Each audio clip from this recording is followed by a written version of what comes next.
Hi everyone, welcome back. I'm Sam Franklin. And I'm Yara Howes. And last year we got together and I think I answered all of your questions about teacher evaluation in 2013-14. Well, not exactly, Sam. You didn't answer all the questions. That's why we're back today. You still have more? We still have more questions. So what are some of the things that people are wondering about? I think people are still wondering about the RISE 3F. People are still wondering about intensive supports. And then also what resources are available to help teachers improve. Those are great questions, and I'm confident that we can answer those questions today. First, I want to acknowledge that by now you've received your preview educator effectiveness reports and annual rating form. So congratulations to those of you who achieved a distinguished or proficient performance level in 2012-13. And thank you for acknowledging those teachers and their hard work. But what about the teachers that have not quite reached that performance level yet? Well, to the teachers whose performance level was in the needs improvement or failing performance levels, first thing I want to say is that one of the positive things about our evaluation system is that every teacher can reach the proficient level. So it's up to us to work together this year to ensure that when these reports are used for actual ratings this spring, that we've already made strides to improve.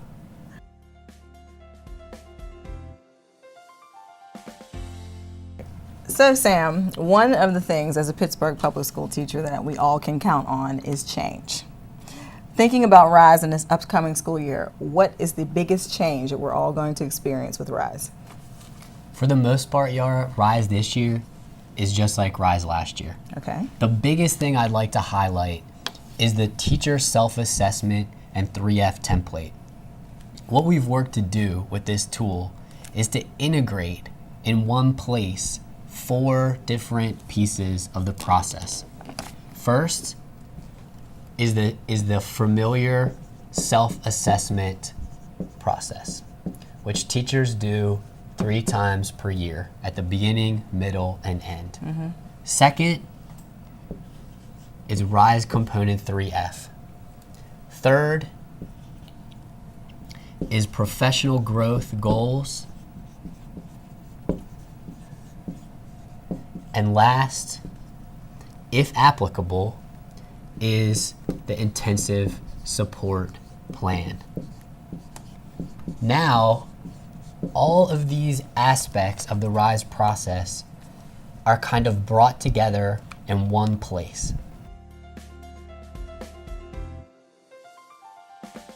So Sam, throughout the district there are lots of dedicated teachers who are truly invested in improving their practice to serve their students. What's available in the district to help us do that?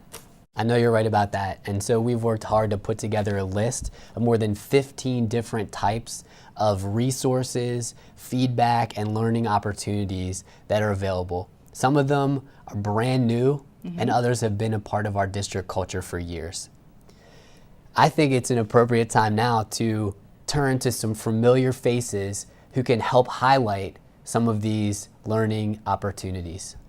Welcome back, everyone, to the 2013-14 school year. I'm Jerry Lynn Lippert. I'm your Chief Academic Officer, and I have with me Dr. Paula Bevan, who many of you know as she's been on our RISE journey with us for the past 4 years.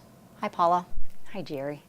When I think back to 4 years ago, when RISE was barely a twinkle in your eye, I wonder if you would recall a little bit about what you were thinking then. Well, 4 years ago, we did have a vision to collaboratively design a teacher evaluation system, and we partnered with our teachers and our principals and our PFT leadership to envision a new system that actually valued feedback and gave quality feedback to teachers, that got us away from the dreaded yellow form where it was a checkbox and you either were satisfactory or unsatisfactory. And we even went so far as to talk about and study the widget effect report, where teachers did not want to be treated as widgets. Because they're not. That's exactly right. And so we've really made a journey then from that place to the place now where we have prepared teacher effectiveness reports. Yeah. Actually, August 2nd, The majority of our teachers in the district receive, for the first time ever, their sample educator effectiveness reports. And so those reports are for their information only, correct? Information and growth. Thank you. They're used this year as to inform them of their practice, and in 2013-14, they would get their actual educator effectiveness report that would be used for their annual evaluation in June of 2014.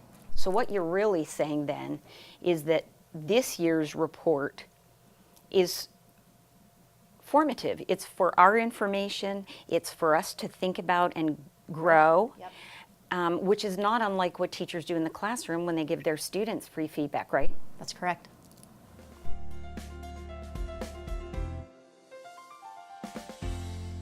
The Educator Effectiveness Report also helps to inform teachers about the new evaluation system for the 2013-14 school year. We're working to provide these reports for as many of our teachers as we can, using the best available information to inform their professional growth process. So what about the teachers who did not receive a report? If they didn't receive a report, they should have received a communication as to why.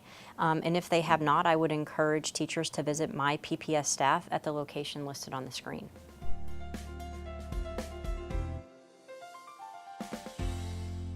Certainly, it's a report, but not just for a report's sake. There's a purpose for it, right? That's right.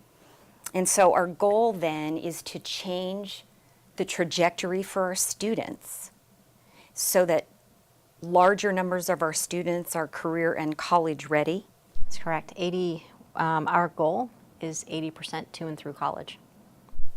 And so by using the rich sources of information that we're providing,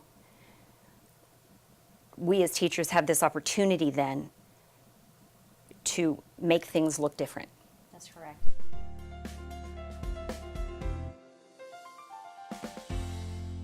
So then, Jerry, help me think about what, if anything, has changed between last year and this year. So specifically, the number of observations that we recommend for a teacher who's distinguished and proficient didn't change. What changed is that between the 5 to 7 observations, we're requiring that one is a formal observation that's announced and requires a pre-conference. And failing in needs improvement teachers, the same amount of observations are recommended, 15, up to 15, but what we're saying is required now is you have to have 2 out of those 15 minimally as a formal observation. And remember that the reason why we have those recommended observation numbers is because it's about the process of constant feedback and support to grow practice. And that makes total sense. And one of the problems, as you know, that we face when we live totally in the informal world is sometimes we wind up with very little information about domains 1 or 4. That's correct. And so that was good thinking on your part.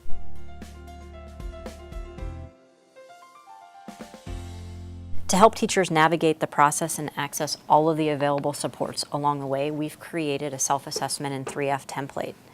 Most teachers will only need to use the first few pages of this document as they begin their beginning of the year self-assessment and reflection on their educator effectiveness report. On these pages, you can see that what we've been providing are guiding questions to help with that reflection process. For example, based on the 24 RISE components, teachers can begin to set goals for professional growth as well as student learning.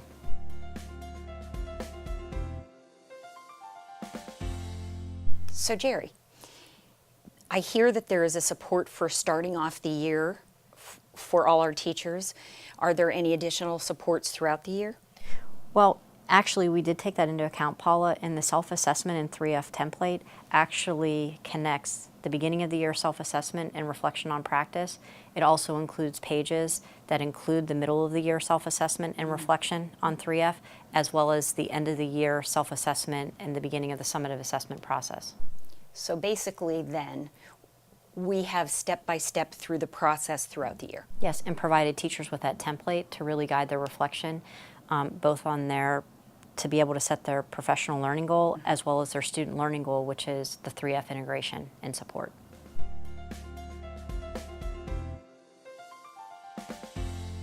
So I want to test my understanding again. teachers received a sample report this year, August 2nd.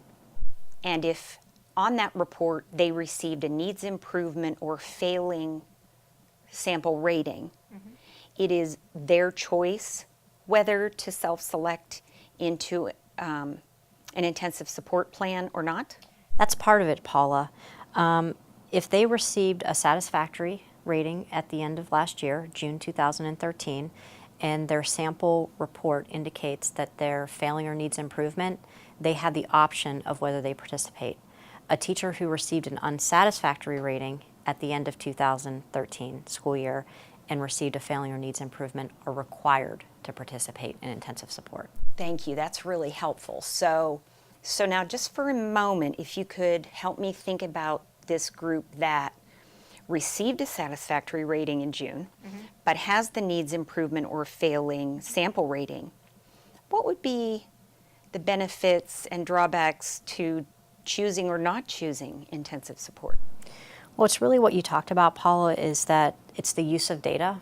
I mean, we're giving the reports a year ahead of time to really help accelerate teacher growth and our student outcomes. So the benefit of being involved in what now, because of the RISE leadership team feedback, it's a more teacher-driven intensive support process. Their benefit is that they get more intensive support to improve their practice before they're evaluated in June of 2014 on the combined measure. And the idea would be that they have more time to really focus and improve their practice with the supports that they need and ultimately improve their student outcomes. So if I'm a teacher in that category and I chose to self-select into intensive support, I can utilize the tools available to me. I can work on growing my practice and increase the likelihood that by June my rating will be satisfactory. Well, it's not satisfactory, but that hopefully what would happen is that you would move out of the failing and needs improvement category and into being a proficient teacher. Which is a win for students and a win for me. Absolutely.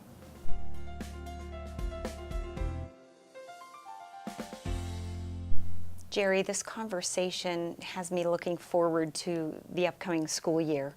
I'm looking forward to visiting schools, talking about teaching, working with teachers and principals as we use this now really rich data to inform those conversations differently and to help us get smarter and smarter as we do the best we can do for our students.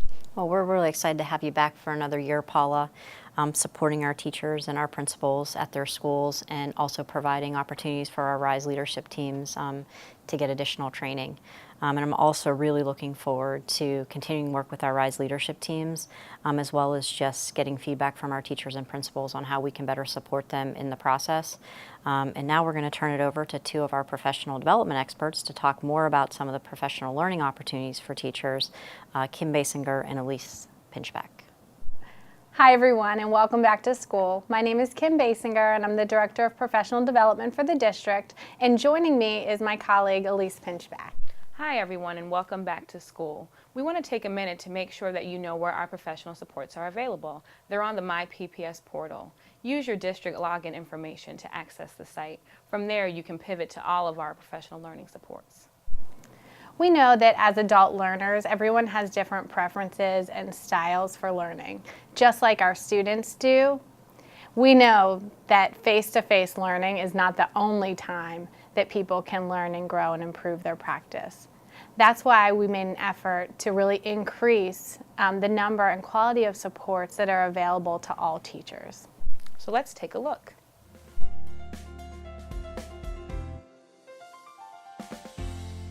On this page, you can see that we have 4 types of learning and associated supports. This is the same information you see on Worksheet C of the Self-Assessment and 3F template. Going clockwise, we have formal training, courses, and workshops, team-based learning, one-to-one coaching and support, and independent learning. Thanks, Elise. That helps us get oriented to what's available. Now we're going to take a look inside formal training, courses, and workshops. Our new face-to-face learning catalog gives you a chance to search for course content by RISE component, date, and other key features. This is an easier way for you to navigate everything that's available from the district for in-person learning. A special note here, you must register online to receive Act 48 credit. This is a change from previous years. This is the place to make sure that happens. There's another thing I wanted to draw your attention to that's been around for a while, but not everyone has tapped into. A series of courses called ER&D, which are offered through the Pittsburgh Federation of Teachers. If you click on the link from our website or go directly to the PFT site, you can see these RISE-aligned course descriptions and get started. And here's something I'm really excited about. An Effective Educator Roundtable series where monthly informal sessions are offered by PPS teachers after school. We're thrilled to showcase educators sharing what they know best, how to be effective teachers every day with every student. We know that many teachers like to learn on their own. This is one reason we've invested in independent learning opportunities. Teachscape Learn is something you definitely want to check out. To log in, get your school's login information from the Teachscape Learn overview on My PPS. Then enter the password LEARN.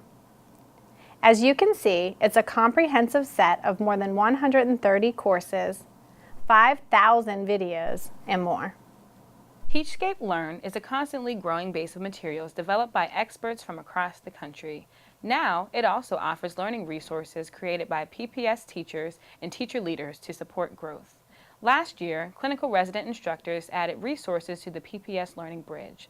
All of these are now available in one place on Teachscape Learn, and there are more than 100 items aligned to RISE and Tripod. Teachscape Learn gives PPS educators online learning opportunities in one location. You can access these resources anytime, any place, and on your own pace. These resources come from credible sources and are peer-reviewed before submission, so teachers can trust their quality and usefulness. Thank you for your attention to our new and improved supports. Please don't hesitate to reach out to either of us if you have any questions.